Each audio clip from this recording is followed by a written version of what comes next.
শুভ সকাল, সবাইকে স্বাগত জানাচ্ছি নিউজ 24 নিয়মিত আয়োজন আজ সকালের বাংলাদেশে। দর্শক, আজকের পুরো আয়োজন জুড়ে আপনাদের সাথে আছি আমি তাবাসসুম আহমেদ। আমরা কিন্তু সবাই জানি শীতের আমেজ কিন্তু ছেড়ে গেছে, কারণ বসন্ত এসে গেছে। বসন্তের যেই সুন্দর যে আনন্দিত এবং উৎফুল্লিত যে রং বেরঙের বর্ণিল যে সাজ, এই সাজ এই আমেজ আপনাদের সারাদিন জুড়ে থাকুক, সেই শুভকামনায় শুরু করছি আমাদের আজকের আয়োজন। দর্শক, আজকের আয়োজনে প্রথমে আমরা দেখে আসবো ইতিহাসের আজকের দিনে বিশেষ কোন ঘটনাগুলো ঘটেছিল।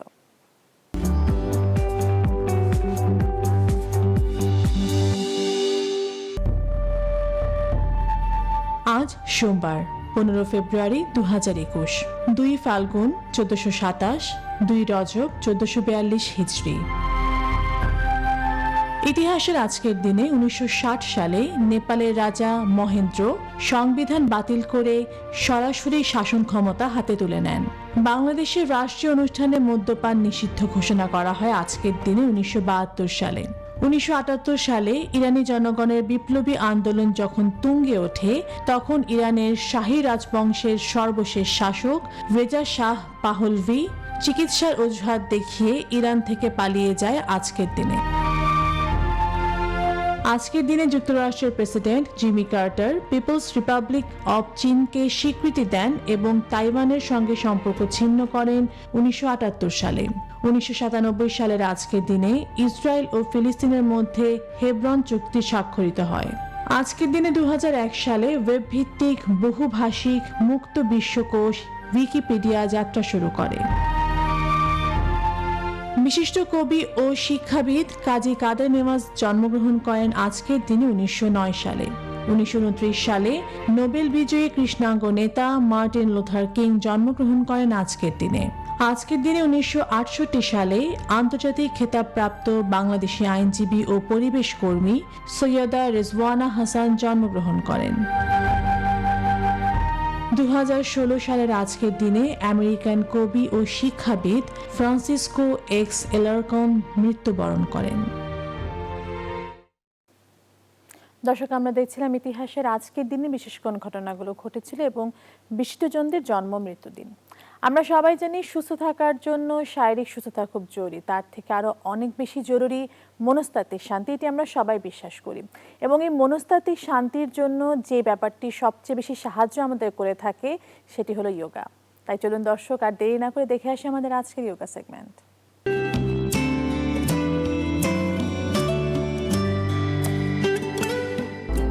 আসসালামু আলাইকুম প্রিয় শরীদ, আপনার উপর শান্তি বর্ষিত হোক। আজকের যোগা পর্বে আমি আহমেদ শরীফ আপনাদেরকে স্বাগত জানাচ্ছি। সুস্থ দেহ, প্রশান্ত মন, কর্মব্যস্ত সুখী জীবনের এই অভিযাত্রায় আপনিও অংশগ্রহণ করেছেন, এই জন্য আপনাকে আবার অভিনন্দন। আমার সঙ্গে আছেন সাইকোলজিস্ট মোকাররমা, আছেন নওশাদ। চলুন তাহলে আজকের পর্ব আমরা শুরু করি। আজকে আমরা একটা আসন চর্চা করব, সেই সঙ্গে আমরা একটা প্রাণায়াম চর্চা করব, যে প্রাণায়ামটা আমাদের জন্য খুবই উপকারী, বিশেষ করে স্ট্রেস টেনশন দূর করার জন্য, স্থির হওয়ার জন্য। তো আজকে আমরা যে আসনটার উপরে কনসেন্ট্রেট করব সেই আসন হচ্ছে পদহস্তাসন বা হস্তপদাসন। পদটাকে আপনি আগে বলেন অথবা হস্তটাকে আপনি আগে বলেন, একই জিনিস। হস্তপদাসন বা পদহস্তাসন। তো পদ মানে হচ্ছে পা, হস্ত মানে হচ্ছে হাত সংস্কৃতে। তো এই পদ হস্ত এই দুটো মিলেই হচ্ছে পদহস্তাসন। অর্থাৎ যে আসনে হস্ত দিয়ে পদটাকে পাটাকে ধরা হয় সেই আসনের নাম হচ্ছে পদহস্তাসন বা হস্তপদাসন। স্টর্ক পশ্চার, ইংরেজিতে বলে স্টর্ক। স্টর্ক মানে হচ্ছে এক ধরনের পাখি, যেটা সারস জাতীয় পাখি। তো এই পাখিটা আমরা বক জাতীয় পাখিও বলতে পারি। এইরকম একটা পজিশন হয়, এই জন্য এটাকে বলা হয় স্ট্রক পোস্টার। তো পদহস্তাসন বা stroke poster, how to do it আমরা এখন ধাপে ধাপে এইটাকে দেখবো যে কিরকম করে করতে হয়। এই আসনটা আমরা দাঁড়িয়েই করব এবং দাঁড়ানোর ক্ষেত্রে নিয়মটা কি হবে সেটাও আমরা বলবো, এবং চমৎকার একটা দৈহিক ব্যালেন্স দেখবে যে আমরা বৃদ্ধি পাচ্ছে যখন এই আসনটাকে অনুশীলন করবেন। চলুন তাহলে আমরা আসনটা শুরু করে দিই। আমরা বসা অবস্থায় আছি, এই অবস্থা থেকে আমরা ধীরে ধীরে দাঁড়িয়ে যাই। দাঁড়ানোর নিয়ম অনুসারে আমরা দাঁড়িয়ে যাই। নীল ডাউন, পা সামনে নিয়ে আসি, ধীরে ধীরে উঠে পড়ি। ম্যাটের উপরে আমরা বসি, দাঁড়াই।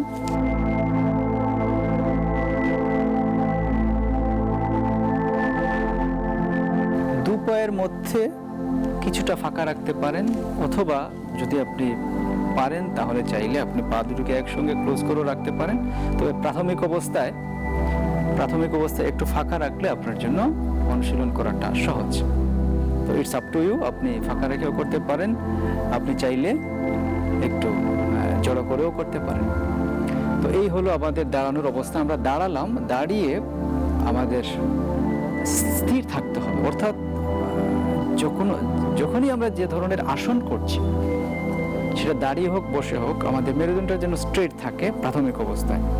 তো আমাদের মেরুদণ্ড স্ট্রেট আছে, আমরা দাঁড়িয়ে আছি সহজভাবে, টেনশন ফ্রি।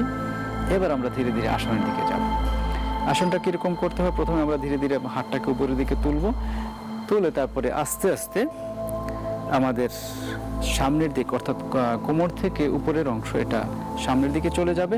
আমাদের কপাল, নাক কিংবা এই অংশটুকু আমাদের হাঁটুতে লাগানোর চেষ্টা করব, এবং হাত দিয়ে আমাদের পদটাকে, অর্থাৎ পাটাকে আমরা ধরবো, এবং চমৎকার একটা ভঙ্গিমা হবে। প্রিয় দর্শক, আপনারা যখন দেখবেন ভালো লাগবে, এবং এটা আপনার উপকারের ক্ষেত্রে অনেক সহযোগিতা করবে। উপকারগুলো আমরা একটু পরে বলছি। তাহলে আমরা ধীরে ধীরে হাত দুটোকে উপরের দিকে তুলি, দুই হাত উপরে তুলি, দুই হাত উপরে, হ্যাঁ, উঠছে, হ্যাঁ, উপরের দিকে তুলতে থাকেন। এই কানের সঙ্গে বাহু লাগানো থাকছে, প্রিয় দর্শক খেয়াল করবেন, কানের সঙ্গে বাহুটা লাগানো থাকবে, কানের সঙ্গে বাহুটা লাগানো থাকছে। এবার যে কাজটা করতে হবে, এবং আমাদের আরেকটা জিনিস খেয়াল করতে হবে প্রিয় দর্শক, যে আমাদের বুড়ো আঙুল দুটোকে যদি আমরা এক করে রাখতে পারি, এটা আমাদের জন্য অনেক উপকার। তো এটা রাখতেই হবে এমন কোনো কথা নেই। রাখলে সুবিধাটা কি? অনেকের কি হয়, আপনার হাতটা এরকম হয়ে যায়, কারো এরকম হয়ে যায়, এই যে সামনে পেছনে চলে যায়, এটা থেকে আপনি মুক্তি পাবেন। এই কারণে আপনি যদি এই আঙুল দুটোকে এরকম করে রেখে দিতে পারেন, ঝামেলা মুক্ত। তো এইভাবে আপনি চাইলে রেখে দিতে পারেন হাতের পজিশন। এবার আমরা আস্তে আস্তে কোমর থেকে উপরের অংশ সোজা রেখে, যতটুকু সোজা রেখে করা যায়, আমার সামনের দিকে ঝুঁকবো। ধীরে ধীরে আমরা সামনের দিকে ঝুঁকে, হ্যাঁ, সামনের দিকে ঝুঁকে। এবার হাত দিয়ে, হস্ত দিয়ে আমাদের পাটাকে আমরা ধরি, হ্যাঁ, পাটাকে ধরলাম। এটা একটা ফেজ, একটা স্টেজ। এরপরে আমরা ধীরে ধীরে আমাদের মাথা, কপাল, নাক যাই বলেন, এটাকে হাঁটুতে লাগানোর চেষ্টা করব। হ্যাঁ, এবার একটু নাক লাগানোর চেষ্টা করি, এবং দুই হাত দিয়ে পেছন দিকটা আমরা একটু ধরে রাখি। এবার আস্তে আস্তে আগের পজিশনে চলে আসবো। আমরা ধীরে ধীরে চলে আসি, হ্যাঁ, চলে আসি, হ্যাঁ, আস্তে আস্তে উঠে পড়ি। গুড।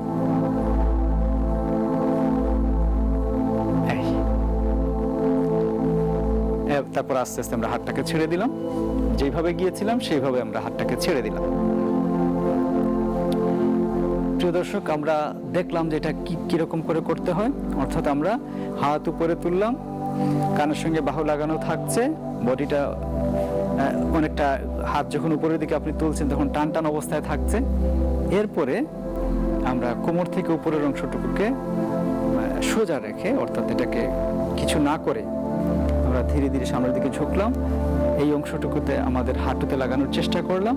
তারপরে হাত দিয়ে পাটাকে ধরলাম, পায়ের উপরের অংশ, এবং পরে যখন আমরা এই মাথাটা বা কপালটা আমরা লাগাচ্ছি হাঁটুতে, তখন হাতটা পেছন দিকে চলে যাচ্ছে। এই হচ্ছে আমাদের মোটামুটি এই আসনের অনুশীলন। আমরা একটু বসে যাই। প্রিয় দর্শক, আমরা সময় সুযোগ পেলে এই আসনটাকে আরেকবার দেখানোর চেষ্টা করব। পদহস্তাসন কি লাভ? এই আসন করে কি উপকার হয়? এটা লম্বা হতে সহযোগিতা করে। বিশেষ করে আমাদের ছোট ভাই বোন যারা আছেন, অথবা আপনার সন্তান যাদের বয়স 25-এর নিচে আছে, তাদেরকে এই আসন যদি আপনি অনুশীলন করতে দেন, তাহলে কি হবে? সে লম্বা হতে পারবে, তার লম্বা হওয়াটা সহজ হবে। অর্থাৎ তার যে উচ্চতা বাড়ানো যে সময়, এটা হচ্ছে 25-এর নিচে। মেডিকেল সায়েন্স বলছে যে 25-এর পরে নর্মালি আমাদের হাড়ের বৃদ্ধিটা সেরকম করে ঘটে না, যার ফলে এর মধ্যেই আপনাকে চেষ্টা করতে হবে। ইয়োগা হচ্ছে একটা প্রক্রিয়া, যে প্রক্রিয়া যদি আমরা অনুশীলন করি, আপনার হাইটটাকে আপনি বাড়াতে পারেন। এরকম করে হাইটটাকে বাড়ানোর আরো অনেক আসন আছে, লম্বা হওয়ার অনেক আসন আছে, আমরা চর্চা করতে পারি।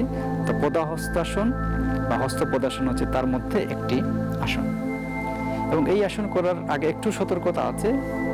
যারা হাই ব্লাড প্রেশারে ভুগছেন, যাদের ব্যাক পেইন আছে, ঘাড় ব্যথা আছে, সার্ভাইকাল স্পন্ডিলাইটিস আছে, কঠিন হৃদরোগ আছে, তারা এই আসন, এই ধরনের অর্থাৎ ডাক্তারের পরামর্শ ছাড়া যে অসুখগুলোর কথা আমরা বললাম, আপনারা কেউ মেহেরবানি করে এই আসনটা করতে যাবেন না। কারণ তখন আপনার কোমরের ব্যথাটা বেড়ে যাবে। কারণ এই আসন যখন আমরা করি তখন স্বাভাবিকভাবে আমাদের এই অংশটুকু ব্যবহার হয়, পেছন দিকের অংশটুকুর ব্যবহার হয় বেশি, যার ফলে অনেক সময় যাদের স্লিপ ডিস্ক আছে, কোমরে ব্যথা আছে, সার্ভাইকাল স্পন্ডিলাইটিস, তারা আরো তাদের ব্যথাটা বেড়ে যেতে পারে। তো এ কারণে সবসময় যোগা একজন এক্সপার্টের, যিনি যোগা সম্পর্কে ভালো জানেন, তার অপিনিয়ন নিয়ে এবং চিকিৎসকের পরামর্শ নিয়ে। কারণ আপনি যদি রোগ ব্যাধিতে ভোগেন, এটা অনুসারেই চিকিৎসক আপনাকে বলবেন যে আপনি যোগা অথবা এক্সারসাইজ করতে পারবেন কিনা। এটা একটা দিক। আরেকটা দিক হচ্ছে যোগা এক্সপার্টের অপিনিয়ন নেওয়া। তিনিও ডাক্তারের মতোই, তিনি জানেন যে কোন আসন কখন করতে হবে, কোন রোগের সময় এটা থেকে বিরত থাকতে হবে, তিনি সেটা জানেন। তার অপিনিয়নে যদি আপনি শুরু করেন, ইউ আর সেফ। তো আমরা সেফ থাকতে চাই, তো এই জন্য সবসময় এক্সপার্টের অপিনিয়নে শুরু করেন, দেখবেন যে আপনার যে বিষয়টা সহজ। তাহলে সামনের দিকে ঝোঁকা নিষেধ আছে, ডাক্তার নিষেধ করেছেন সামনের দিকে ঝোঁকা যাবে না, এই ধরনের পেশেন্ট যারা আছেন, মেহেরবানি করে এই আসনটা করবেন না। তো এই আসনে আর কি উপকার, এটা মেরুদণ্ডটাকে নমনীয় রাখে, কমনীয় রাখে। দেহের অসমতা, অনেক সময় দেখবেন যে দেহের এক পাশ বড়, আরেক পাশ চিকন।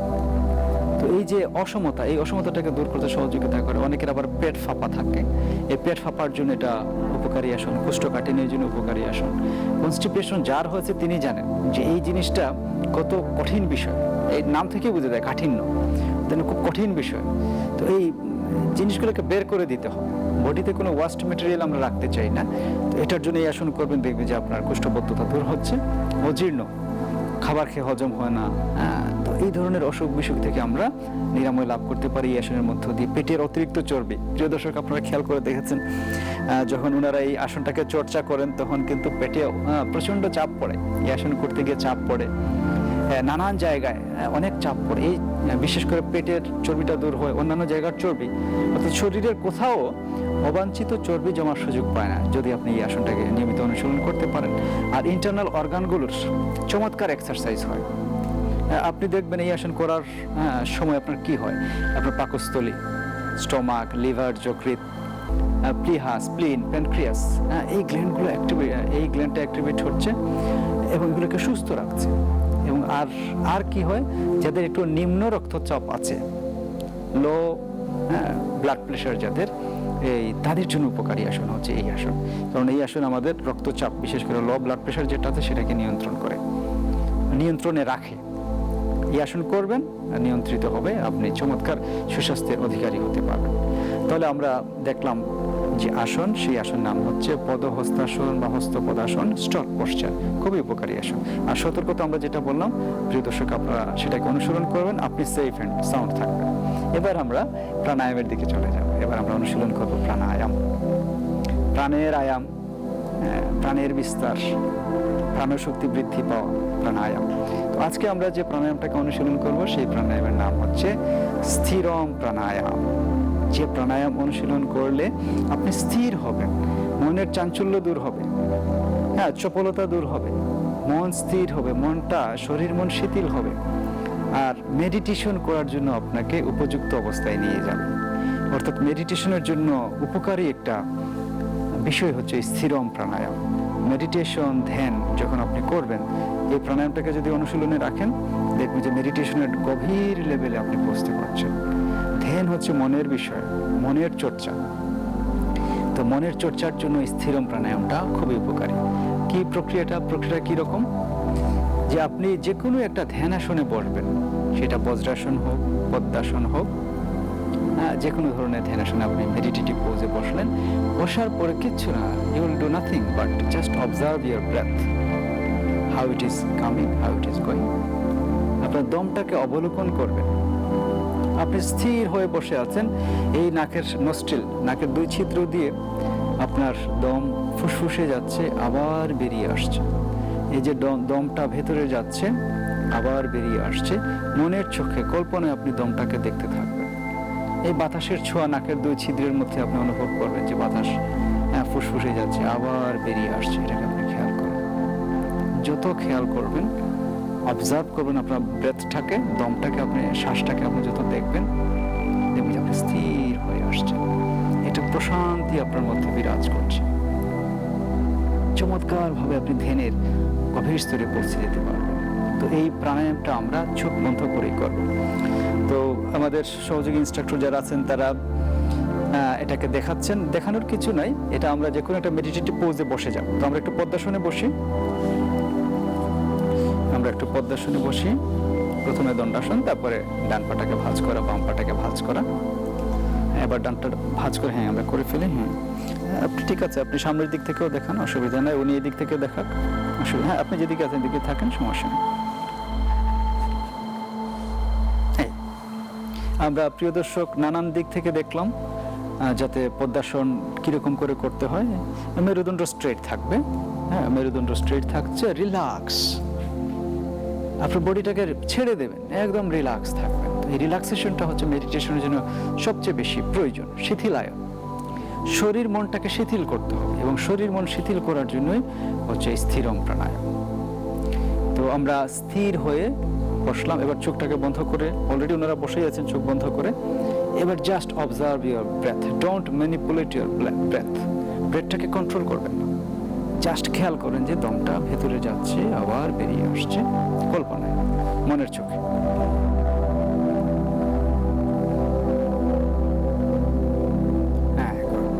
আমরা তাহলে দেখলাম যে দমটাকে জাস্ট অবজার্ভ করা হচ্ছে, আর কিছুই করা হচ্ছে।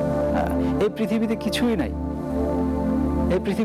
নাই, জাস্ট আপনি দমটাকে দেখছেন, না সব কিছু ভুলে যান। এটাই হচ্ছে স্থিরম প্রাণায়াম।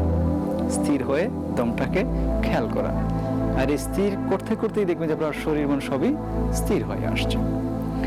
তো এবার মুকাররমা, আপনি একটু সামনের দিকে মুখ করে দেখান, আস্তে আস্তে, এদিকে। এবার আমরা অন্য পজিশনের বিষয়টাকে দেখে নেই, সামনের দিকে দেখি।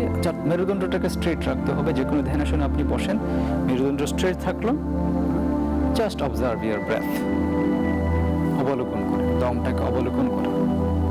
কি লাভ হয় প্রিয় দর্শক? আমরা আগেই বলেছি যে আপনি একটা প্রশান্তিময় অবস্থা পাবেন এই প্রাণায়ামে আপনি যখন করবেন। অর্থাৎ এই প্রাণায়ামে আপনি যখন জাস্ট দমটাকে অবজার্ভ করছেন বসে, তখন দেখবেন যে স্থির, প্রশান্ত একটা অনুভব। যত দম খেয়াল করবেন তত যেন আপনি কোথায় হারিয়ে যাচ্ছেন, প্রশান্তিময় কোথায় যেন আপনি হারিয়ে যাচ্ছেন। এবং আস্তে আস্তে আপনি ধ্যানের স্টেটে প্রবেশ করবেন, মেডিটেশনের স্টেটে। এটাই আপনাকে শতকরা 75 মেডিটেশন যদি আপনি ঠিক মতো করতে পারেন, শতকরা 75 রোগ থেকে আপনি এমনিতেই নিরাময় লাভ করতে পারেন, উইদাউট মেডিসিন। কোনো মেডিকেশন ছাড়াই আপনি মেডিটেশনের মাধ্যমে 75 রোগ থেকে নিরাময় লাভ করতে পারেন। তো এটা মেডিটেশনের জন্য আমাদেরকে প্রস্তুত করে এই আসন শরীর মনটাকে শিথিল করে, মন থেকে টেনশন, স্ট্রেস এগুলাকে আউট করে। তো স্থিরম প্রাণায়াম আপনি কতক্ষণ করবেন? আপনার যতক্ষণ ভালো লাগে ততক্ষণ করেন। স্ট্রেস টেনশনে আক্রান্ত হয়েছেন, অস্থিরতা কাজ করছে, চাপ অনুভব করছেন, কি করেন? জাস্ট একটা মেডিটেটিভ পোজে বসে যান, বসে জাস্ট দমটাকে আপনি অবজার্ভ করেন। দেখবেন কিছুক্ষণের মধ্যে আপনি শিথিল হয়ে আসছেন, আপনার মনটা স্থির হয়ে আসছে, একটা ভালো লাগা অনুভব তৈরি হচ্ছে, এবং এই ভালো লাগা অনুভব দিয়ে আপনি আপনার সমস্যাটাকে আপনি সলিউশন করতে পারবেন। স্থিরম প্রাণায়াম গেল। এবার আমরা নেচারোপ্যাথিতে চলে যাব। নেচারোপ্যাথিতে কি করবেন?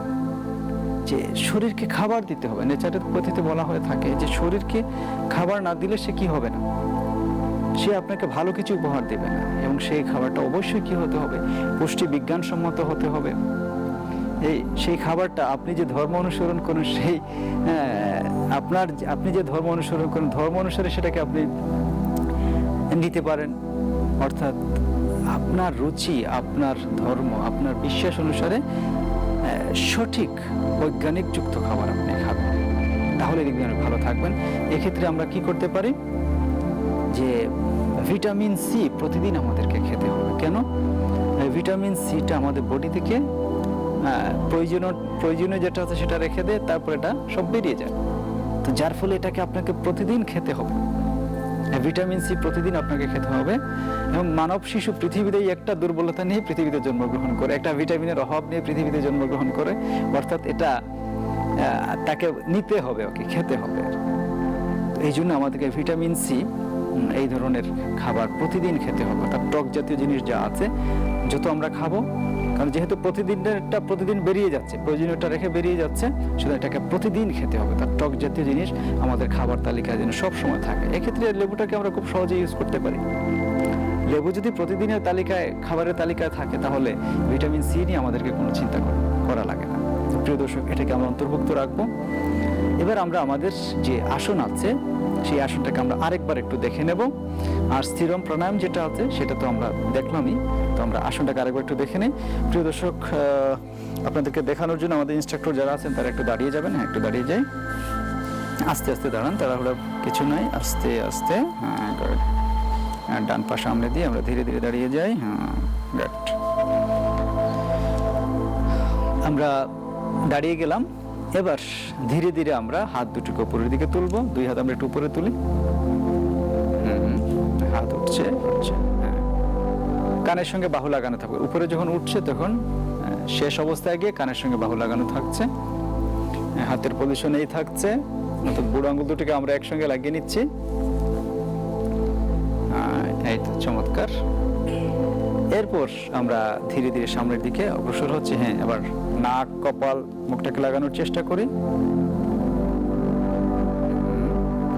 হাত দিয়ে পাটাকে ধরে ফেলি। এটা একটা ধাপ।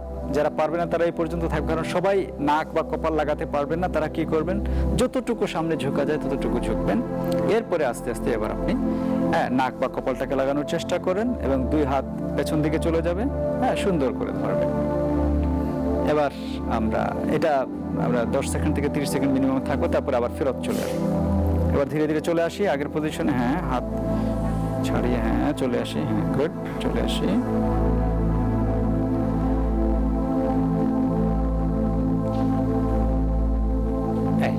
এই হলো।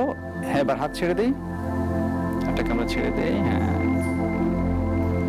এই হলো একবার। এরকম করে আমরা এই আসনটাকে 3 থেকে 5 বার করতে পারি এবং সময় নেব কমপক্ষে 10 সেকেন্ড থেকে 30 সেকেন্ড প্রতিবার। এটাকে আমরা এবার এই দিক থেকে একটু আমাদের হ্যাঁ, দেখে আরেকবার একটু প্রিয় দর্শক দেখে নেই ভালো করে। হ্যাঁ, দুই হাত উপরে তুলি। হ্যাঁ, দুই হাত উপরে, কানের সঙ্গে বাহু লাগানো থাকবে।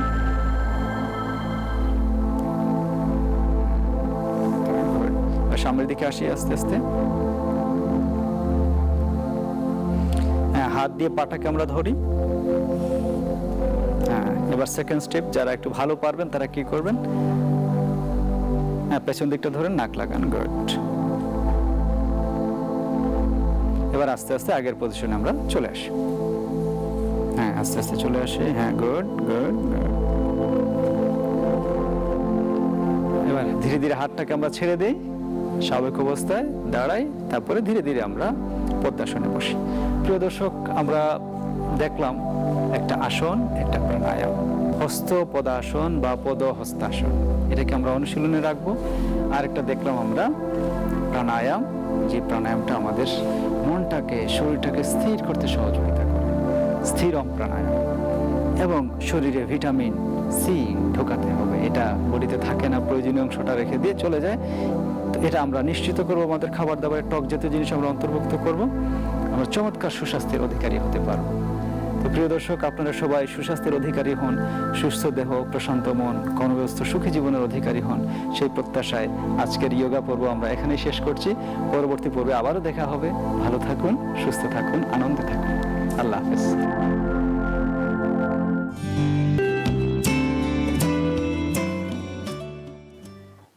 দর্শক, আপনারা দেখছিলেন আমাদের নিয়মিত আয়োজন যোগা সেগমেন্ট। আমরা আশা করব আপনারা প্রত্যেকে বাসায় নিয়মিত যোগা চর্চা করবেন এবং নিজেদের জীবনে উপকৃত হবেন। আজ সকালে বাংলাদেশের এই পর্যায়ে নিচ্ছি ছোট্ট একটি বিরতি। কোথাও যাবেন না, ফিরছি খুব শীঘ্রই।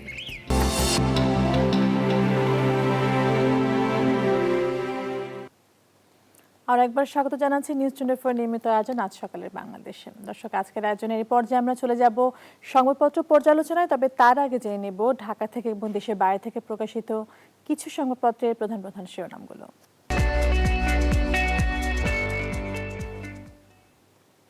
দর্শক, প্রথমেই জানিয়ে দিতে চাই বাংলাদেশ প্রতিদিনের শিরোনামগুলো। বাংলাদেশ প্রতিদিন শিরোনাম করেছে সংঘর্ষ বর্জনে উত্তপ্ত ভোট।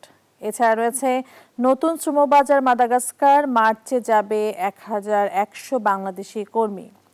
বিতর্কের মুখে 4 বছর শেষ, এরকম শিরোনামও রয়েছে বাংলাদেশ প্রতিদিনের। আরও একটি শিরোনাম জানাচ্ছি তাদের, শিক্ষা প্রতিষ্ঠানে ছুটি বাড়ল 28 ফেব্রুয়ারি পর্যন্ত। কালের কণ্ঠ শিরোনাম জানাচ্ছি, তারা শিরোনাম করেছে সংঘর্ষ দখল বর্জনের ভোট। এছাড়া শিরোনাম রয়েছে টিকায় আগ্রহের সঙ্গে বাড়ছে বিড়ম্বনাও। করোনা ঋণের চাহিদা নেই, ব্যাংকে অলস পড়ে আছে 45,000 কোটি টাকা, এরকম একটি শিরোনামও রয়েছে কালের কণ্ঠে।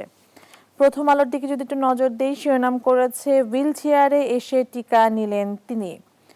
এছাড়া হারের পর দলকে হুমকি বিসিবি সভাপতির।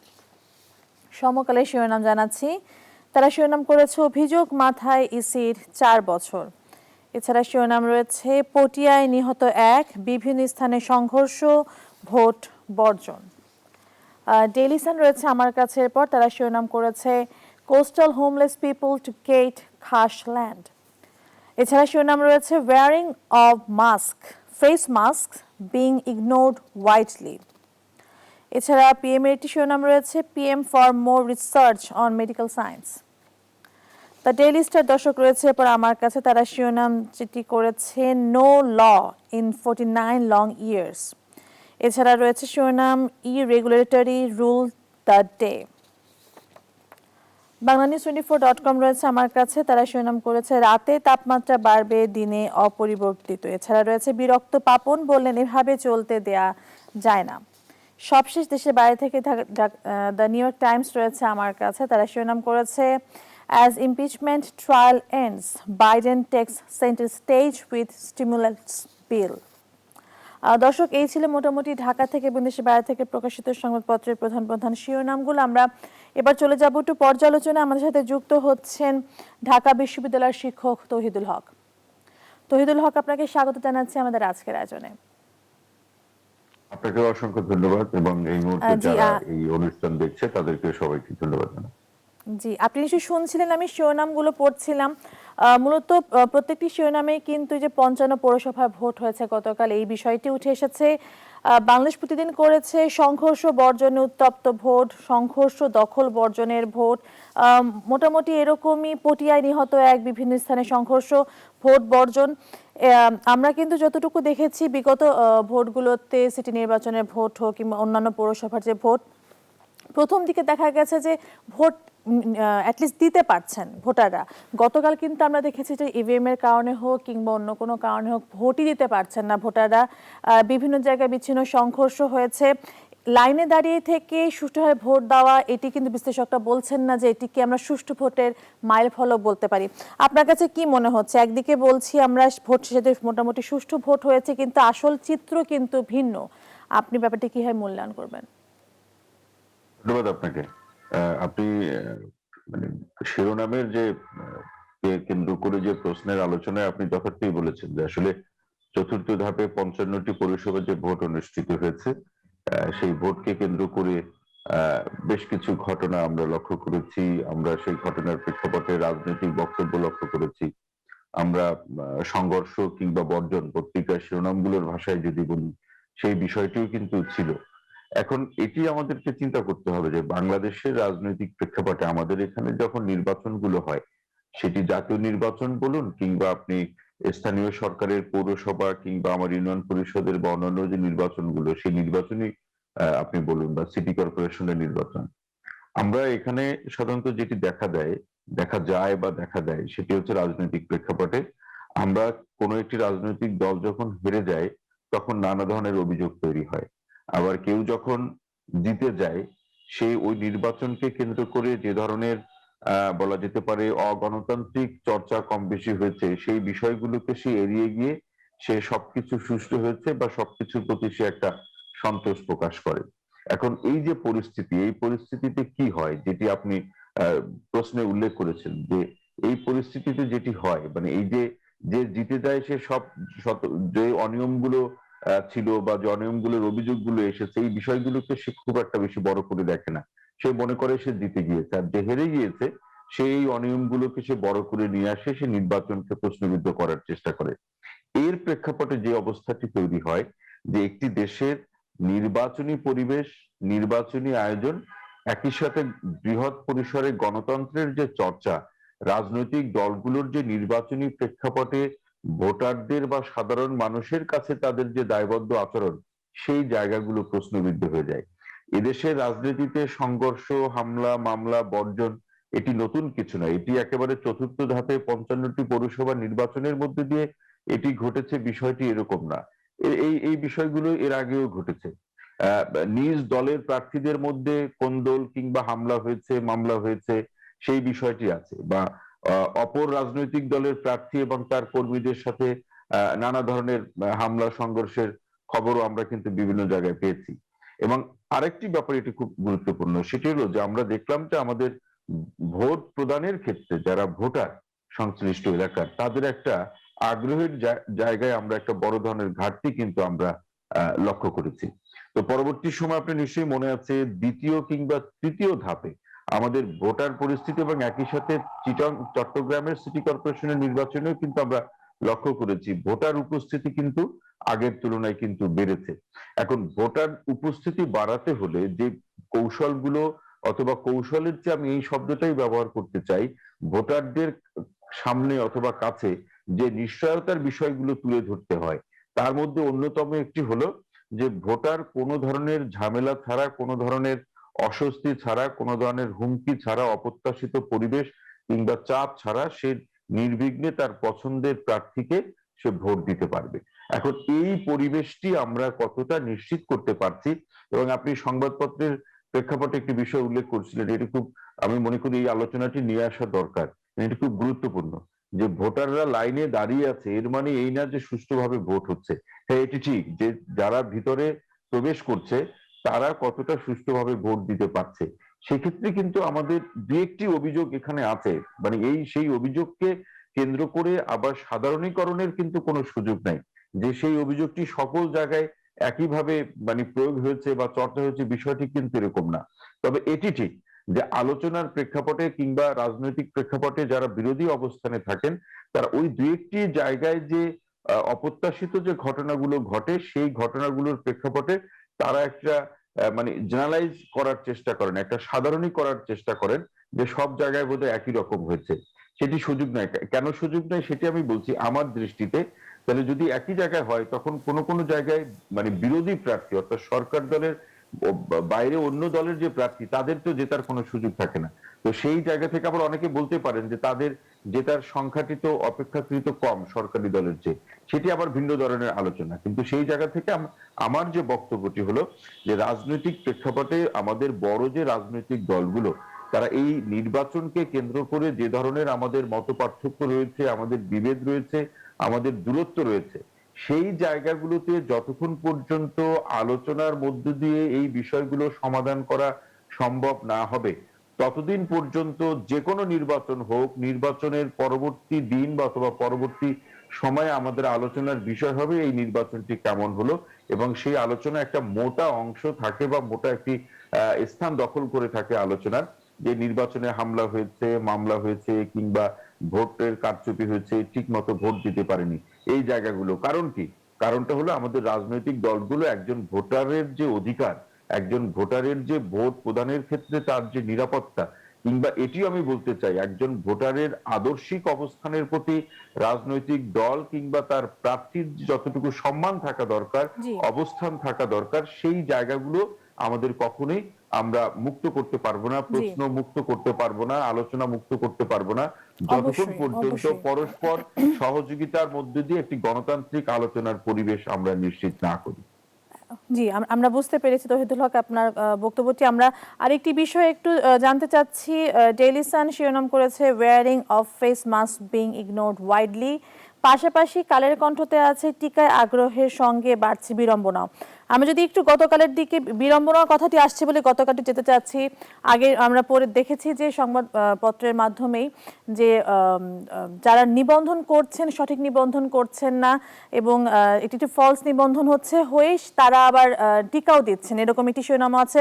আবার এখন যেটি আছে আজকে, যেটি যে ওয়্যারিং মাস্ক, ফেস মাস্ক পরাটা নিয়ে একটি বিশাল একটা অনীহা, ইগনোর করছে।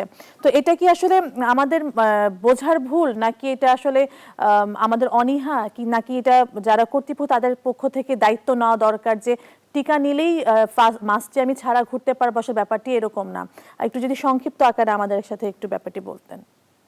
জি ধন্যবাদ। সংক্ষেপেই বলছি আপনাকে, একটা জনগুরুত্বপূর্ণ বিষয় আলোচনা নিয়ে আসার জন্য আপনাকে অসংখ্য ধন্যবাদ। দেখুন যে মাস্ক পরিধানের ক্ষেত্রে বা ব্যবহার করার ক্ষেত্রে আস্তে আস্তে কিন্তু মানুষের শুরুর দিকে, একেবারে করোনার যদি শুরুর দিকের কথা আপনি চিন্তা করুন, যে আমরা এরকমও লোককে দেখেছি যে একাধিক মাস্ক ব্যবহার করতো, এখনো সেটি আমরা লক্ষ্য করি। পরবর্তী সে একটাই নেমে আসলো, কারো কারো ক্ষেত্রে দেখা গেল সেটি এখন আর ব্যবহার করছে না। কারণ মানে ভয়ের যে বিষয়টি, কিংবা যে কোনো পরিস্থিতি দীর্ঘদিন ধরে অবস্থান করলে সেই পরিস্থিতির সাথে মানুষের এক ধরনের অ্যাডজাস্টমেন্ট অথবা সামঞ্জস্যতা তৈরি হয়, অথবা মানুষের ভিতরের বিষয়গুলো জানার চেষ্টা করে, অথবা জানে, তার প্রেক্ষাপটে কিন্তু ভয় কমে যায়, অথবা নিয়ম কানুন মানার ক্ষেত্রে এক ধরনের শিথিলতা তৈরি হয়, সেই অবস্থাটি তৈরি হচ্ছে। কিন্তু প্রশ্ন হলো, অথবা যারা এই ধরনের আচরণ করছে তাদের কাছে আমাদের বক্তব্য হলো, বা আমার অনুরোধ হলো, যে এগুলো, এই মাস্ক পরিধান না করা অথবা স্বাস্থ্যবিধি না মানা, শারীরিক দূরত্ব বজায় না রাখলে যে যারা এই কাজটি করবেন না, তারা সেটি এই করোনার যে প্রভাব থেকে মুক্ত হতে পারবেন কিনা, কোনো সুযোগ নেই। কিংবা যে এর মধ্যে থেকে যদি কেউ আক্রান্ত হন, তিনি কিন্তু আরো অনেককে আক্রান্ত করে ফেলবেন। সুতরাং এই যে উপলব্ধিগুলো বা এই যে ধারণাগুলো, এটি কিন্তু সরকার বলুন, আমাদের চিকিৎসক সমাজ বলুন, সাংবাদিক মহল বলুন, সহ আরো যারা ফ্রন্টলাইন ফাইটার হিসেবে কাজ করছেন, তারা কিন্তু বারংবার এই বিষয়গুলো জনগণকে বোঝানোর চেষ্টা করছেন নানাভাবে, সেটি প্রচারণার নানা কৌশল অবলম্বন করে। কিন্তু আসলে অনেকেই এই যে জনস্বাস্থ্য মানে রিলেটেড যে আচরণগুলো, বা এটাকে আমি বলতে চাই যে জনস্বাস্থ্যের যে সংস্কৃতি, এটি কিন্তু একদিনে কোনো একটি দেশে এটি তৈরি হয়নি, এটা দীর্ঘদিনের সময়ের প্রয়োজন। আমাদের এখানে নিয়ম না মানার একটি সংস্কৃতি আছে। নিয়ম মানার সংস্কৃতির চেয়ে নিয়ম না মানার সংস্কৃতি অনেক বেশি গুরুত্বপূর্ণ। শব্দটা বলছি এই অর্থে, আমাদের দেশের প্রেক্ষাপটে অনেকে মনে করেন নিয়ম না মানলে কি হবে, সর্বোচ্চ কি হবে, আমি মরে যাব, এরকম ধারণাও কিন্তু কেউ কেউ রাখেন। সুতরাং এই ধারণার সম্পন্ন মানুষ যারা, ব্যক্তি যারা, তাদেরকে নিয়ম মানানো এত সহজ বিষয় না। আরেকটি ব্যাপার রয়েছে যেটি আমাদের চিকিৎসকরা বারবার বলছেন, স্বয়ং প্রধানমন্ত্রী পর্যন্ত বলেছেন, আমার যতটুকু মনে পড়ে, এবং সাংবাদিক মহল আপনারা নানাভাবে সেই বিষয়টি নিয়ে নিউজ করেছেন, সেটি হচ্ছে টিকা নেওয়ার পরেও আপনাকে কিন্তু শ্যাডো যে টিকা, মাস্ক পরিধান করা, হাত ধোয়া বারবার, এবং আপনাকে শারীরিক দূরত্বের বজায় রাখার যে বিষয়গুলো, সেই বিষয়গুলো মানতে হবে। আরেকটি বিষয় হলো, আপনি উল্লেখ করেছেন, এই বিষয়টিটা আমি একটু বলতে চাই, নিবন্ধন, টিকা নেওয়ার ক্ষেত্রে নিবন্ধন, এটি আমার ব্যক্তিগত অনুভূতি হলো, এই নিবন্ধনের প্রয়োজন ছিল বলে আমার কাছে মনে হয় না। তারপরও, কারণ আপনার যেখানে আইডি কার্ড রয়েছে, ন্যাশনাল আইডি কার্ড রয়েছে, আইডি কার্ড দেখে আপনি বয়স এবং এলাকা ভাগ করে আপনি সেই কাজটি করতে পারতেন। কারণ আপনি নিবন্ধনের বিষয়টি যখন করতে যাবেন, তৈরি করতে যাবেন বা প্রয়োগ করতে যাবেন, তখন যেটি হবে, এই জন্য কিন্তু আপনার মেধার প্রয়োজন। মেধা বলতে আপনার কিছু সুযোগ প্রয়োজন রয়েছে। আপনাকে একটা সেই সুযোগ সম্পন্ন একটা, আপনার হয় কম্পিউটার অথবা ল্যাপটপ অথবা আপনার একটা মোবাইল ফোন থাকতে হবে। আবার শুধু থাকলেই হবে না, সেটি নিবন্ধন করার মতো যে প্রযুক্তিগত যে জ্ঞান অথবা যে বিশেষ কৌশলগুলো জানা দরকার, সেগুলো আপনাকে জানতে হবে। আপনি আমাদের দেশের সাধারণ মানুষের বৈশিষ্ট্যের সাথে এই নিবন্ধনের বৈশিষ্ট্যকে মিল করে দেখেন, আমরা অনেক ধরনের কিন্তু আসলে বক্তব্য পাবো, যে বক্তব্যের মূল সারাংশ হলো যে এটি আদৌ প্রয়োজন ছিল কিনা, সেটি শুরু করার আগে আরো বেশি বারংবার ভেবে দেখার প্রয়োজন ছিল। যদি শুরু করেছে, এখন কি করা যেতে পারে? এখন যেটি করা যেতে পারে, যে নিবন্ধনকে কিভাবে আরো সহজ করা যায়, সেই জায়গাটি চিন্তা করা যেতে পারে। অপশনগুলো কমিয়ে কিভাবে আরো সহজ করা যায়। দ্বিতীয়, যারা নিবন্ধন করতে পারবেন না, তারা তার স্থানীয় যে হসপিটালগুলো বা স্বাস্থ্য কেন্দ্রগুলোতে গিয়ে কিভাবে নিবন্ধনের কাজটি করতে পারবেন, যদিও তার কিছু কিছু ব্যবস্থা কিন্তু আছে। কিন্তু আপনি আমার দেশের জনসংখ্যার বৈশিষ্ট্য কিংবা যে চাপ টিকা নেওয়ার ক্ষেত্রে, শুরুর দিকে কিন্তু টিকা নিয়ে অনেক বিতর্ক হয়েছে, রাজনৈতিক বিতর্ক হয়েছে, মানুষ নিবে কি নিবি না, সেরকম একটি হয়েছে। ঢাকা বিশ্ববিদ্যালয়ের স্বাস্থ্য অর্থনীতি ইনস্টিটিউটের একটি গবেষণা নিশ্চয়ই আপনারা লক্ষ্য করেছেন, 52% মানুষ সেখানে মতামত দিয়েছে তারা দেখে শুনে নিতে চায়, যারা নিবে তাদের অবস্থা কি হয় সেই অবস্থাটি বিচার করে তারা নিতে চায়। যেহেতু অনেকে নিয়েছে, নেওয়ার পরে কিছুই হয়নি, সুতরাং সেই 52%-এর মধ্যে কিন্তু টিকা নেওয়ার আগ্রহ বেড়েছে। তার মানে কি হয়েছে, একটা চাপ সৃষ্টি হয়েছে, আগ্রহ বেড়েছে। সুতরাং এই আগ্রহ যখন বেড়েছে, যখন চাপ সৃষ্টি হয়েছে, তখন স্বাভাবিক ব্যাপার যারা টিকা প্রদান করবেন, নিবন্ধন, তাদের উপরে একটা চাপ তৈরি হবে। সেই জি চাপকে আমরা কতটা মোকাবেলা করতে পারছি সেক্ষেত্রে ব্যবস্থাপনাও আছে। যারা টিকা নিচ্ছেন তাদের বক্তব্য যদি সোশ্যাল মিডিয়াতে আমরা লক্ষ্য করি, তারা কিন্তু বলছেন, প্রত্যেকেই বলছেন যে টিকা নেওয়ার ক্ষেত্রে যে ব্যবস্থাপনাগুলো যেটি সরকার এই টিকার ক্ষেত্রে গ্রহণ করেছে সেটি কিন্তু চমৎকার এবং সেটি প্রশংসা সবাই করছেন। কিন্তু তার সাথে আমাকে মানে চিন্তা করতে হবে নেওয়ার প্রক্রিয়াগুলোর ক্ষেত্রে, নিবন্ধনের জি প্রক্রিয়ার ক্ষেত্রে উপায়গুলোকে, প্রক্রিয়াগুলোকে, কাজগুলোকে সহজ করতে হবে। সেক্ষেত্রে মানুষের আগ্রহ আরো বাড়বে। জি জি তৌহিদুল হক, অসংখ্য ধন্যবাদ। আপনার কথা আমরা বুঝতে পেরেছি, ব্যবস্থাপনায় যেমন নজর দিতে হবে, তার পাশাপাশি কিন্তু যারা টিকা নিচ্ছেন তাদেরকে মাস্ক পরার ব্যাপারটিও সচেতনতার সাথে মাথায় রাখতে হবে। তৌহিদুল হক, আপনাকে অসংখ্য ধন্যবাদ আমাদের সাথে যুক্ত হওয়ার জন্য। দর্শক, আমাদের সাথে আজকে পর্যালোচনায় যুক্ত হয়েছিলেন ঢাকা বিশ্ববিদ্যালয়ের শিক্ষক তৌহিদুল হক। আমরা এই পর্যায়ে চলে যাব রাশিফলে, জানাবেন কেসিপাল। কেসিপাল, আজকে রাশিফলে কি আছে আমাদেরকে জানাবেন। ধন্যবাদ। সেই সঙ্গে নিউজ 24 এর পক্ষ থেকে সকল দর্শকদের জন্য আন্তরিক শুভেচ্ছা অভিনন্দন। সর্বপ্রথম মেষ রাশির জাতক জাতিকা যারা আছেন তাদের জন্য আজকের দিনটিতে খরচ এবং দুশ্চিন্তা দুটোই বাড়তে পারে। সেই সঙ্গে অপরিচিত কাউকে আশ্রয় দেওয়া খাল কেটে কুমির আনার সমান হবে। অবশ্য সন্তান সন্ততিদের আচরণ এমনকি গতিবিধির উপর তীক্ষ্ণ নজর রাখতে হবে। এতদূর সত্ত্বেও আপনাদের মন, ধর্ম, আধ্যাত্মিকতা এমনকি সৃজনশীল কাজবাজের প্রতি আকৃষ্ট হয়ে থাকতে পারে। এবার বৃষ রাশির জাতক জাতিকা যারা আছেন তাদের জন্য আজকের দিনটিতে ডাকযোগে প্রাপ্ত সংবাদ খুশির বার্তা দেবে। সেই সঙ্গে নিঃসন্তান দম্পতিরা কোনো না শুভ সংবাদ পাবেন। তাছাড়া ব্যবসা বাণিজ্যের তরতাজা উন্নতি করে চলবেন। শত্রু ও বিরোধী পক্ষরা মিত্রতায় পর্যবসিত হবে। সেই সঙ্গে গৃহবাড়ি অতিথি সমাগমে মুখর হয়ে থাকবে। এবার মিথুন রাশির জাতক জাতিকা যারা আছেন তাদের জন্য আজকের দিনটিতে কর্ম, অর্থ, সুনাম, যশ, প্রতিষ্ঠার পথ সুগম করবে। সেই সঙ্গে নিত্য নতুন প্ল্যান প্রোগ্রাম বাস্তবায়িত হবে। এমনকি দীর্ঘদিনের দাম্পত্য ও পারিবারিক কলহ বিবাদের মীমাংসা হওয়ায় গোটা পরিবারে খুশির বার্তা দেবে। তবে প্রেমী যুগলের প্রেম বিবাহের মাধ্যমে সমাজে স্বীকৃতি পেতে পারে। মন অনুচিত কাজবাজের প্রতি আকৃষ্ট হতে পারে, এ ব্যাপারে সতর্ক থাকতে হবে। এবার কর্কট রাশি জাতক জাতিকা যারা আছেন তাদের জন্য আজকের দিনটিতে ভাগ্য লক্ষ্মীর কৃপায় প্রায় সকল মনোবাঞ্ছা পূর্ণ করে দেবে। তাছাড়া গৃহবাড়ি, ভূমি সম্পত্তি ও যানবাহন ক্রয়ের স্বপ্ন পূরণের দিকে ধাবিত হবে। সন্তানদের কেরিয়ার, অধ্যয়ন, স্বাস্থ্য বিষয়ক দুশ্চিন্তার অবসান ঘটবে। এমনকি গৃহবাড়ি অতিথি সমাগমে মুখর হয়ে থাকতে পারে। শত্রুরা বন্ধুত্ব করতে আগ্রহান্বিত থাকবে। এবার সিংহ রাশির জাতক জাতিকা যারা আছেন তাদের জন্য আজকের দিনটিতে দুর্ঘটনা ও অপ্রীতিকর ঘটনা এড়াতে ভিড় ভাড় তীব্র গতির বাহন এড়িয়ে চলতে হবে। সেই সঙ্গে অবশ্য সন্তান সন্ততিরা আজ্ঞাবহ হয়ে থাকবে। পিতামাতার শরীর স্বাস্থ্য নিয়ে কিছুটা দুশ্চিন্তার কারণ হলেও জীবনাবসানের সম্ভাবনা নেই। অবশ্য সংকটকালে বন্ধু বান্ধব, আত্মীয় পরিজনেরা সহযোগিতার হাত বাড়িয়ে ধরবে। তবে লৌকিকতায় ব্যয়ের মাত্রা সীমা অতিক্রম করতে পারে। এবার কন্যা রাশির জাতক জাতিকা যারা আছেন তাদের জন্য আজকের দিনটিতে জীবন সাথী ও শ্বশুরালয় থেকে প্রচুর সহযোগিতা পাবেন। তাছাড়া গৃহবাড়িতে নতুন আসবাবপত্র, বস্ত্র, অলংকার ও খেলনা সামগ্রী আসতে পারে। সেই সঙ্গে বিবাহযোগ্যরা বিবাহের পূর্ব প্রস্তুতি নিন, অচিরেই বিবাহের ডাক পড়তে পারে। তাছাড়া সপরিবারে কাছে পিঠে ভ্রমণ, এমনকি কোনো না কোনো মাঙ্গলিক অনুষ্ঠানে যোগদান করার সম্ভাবনা রয়েছে। এবার তুলা রাশির জাতক জাতিকা যারা আছেন তাদের জন্য আজকের দিনটিতে সিজনাল রোগ ব্যাধির প্রকোপ বাড়তে পারে। একদিকে আয় উপার্জন কম, অপরদিকে খরচের লাগামহীন চাপ আপনাকে জীর্ণ করে তুলতে পারে। তাই তো না বুঝে চুক্তি সম্পাদন, বিনিয়োগ, চেক স্ট্যাম্প প্রভৃতিতে স্বাক্ষর থেকে বিরত থাকতে হবে। এমনকি 2 চাকার যানবাহন চালানো অবশ্যই বর্জন করা সমীচীন হবে। এবার বৃশ্চিক রাশির জাতক জাতিকা যারা আছেন তাদের জন্য আজকের দিনটিতে হারানো পিতৃ মাতৃ ধন সম্পদ সম্পত্তি ফিরে পাবার পথ খুলবে। এমনকি দূর থেকে আসা ডাক বেকারদের কর্মপ্রাপ্তির বাসনা পূরণ করতে পারে। শত্রু ও বিরোধী পক্ষের সকল পরিকল্পনা নস্যাৎ হয়ে পড়বে।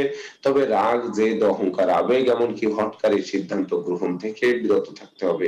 এবার ধনু রাশির জাতক জাতিকা যারা আছেন তাদের জন্য আজকের দিনটিতে দীর্ঘদিনের দাম্পত্য ও পারিবারিক কলহ বিবাদ কোনো বয়স্ক লোকের সহযোগিতায় মীমাংসা হওয়ায় গোটা পরিবারে খুশির বার্তা দেবে।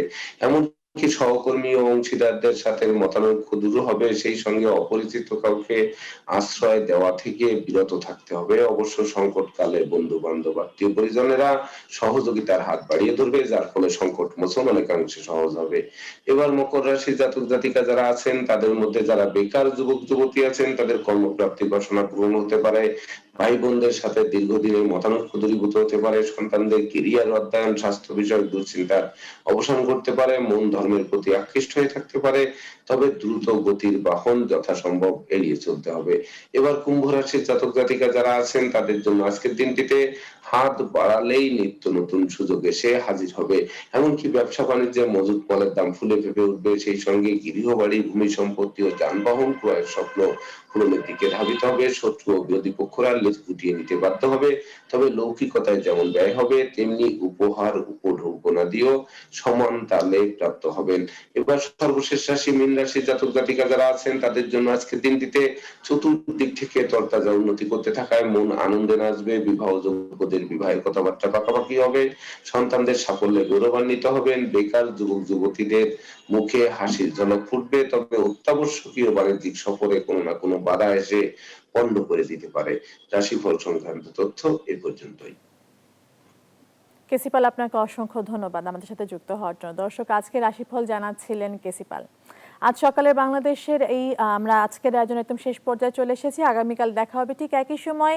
সে পর্যন্ত ভালো থাকুন, সুস্থ থাকুন এবং করোনা স্বাস্থ্যবিধি মেনে চলুন।